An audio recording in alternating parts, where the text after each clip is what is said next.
Okay guys, 1996 Chevy Suburban. What we're doing is a new AC compressor, new accumulator, and new orifice tube is on this pipe. Alright, so what this video is going to be about is removing the male and female nuts on the accumulator. Now, the ones here on your right side, they're easy to take. They're two aluminum pieces screwed together. There's no big deal. The trouble is back here.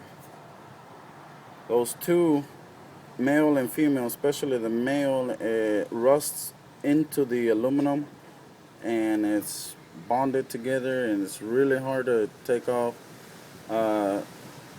You gotta be careful on doing that because evaporator is that same line.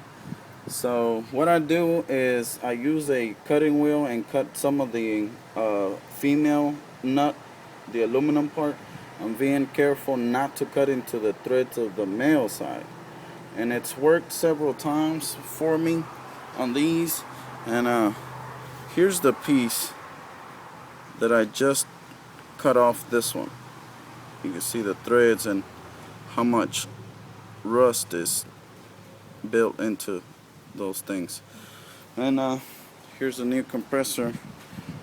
Here's the drill that I use, the cutting wheel, just something I put together. You can do it different ways. Here's another one that I've done in the past. This is off of my other GMC Suburban. I had to go through the same thing. The plastic male cap there came on the new one, but I just saved it to show you guys.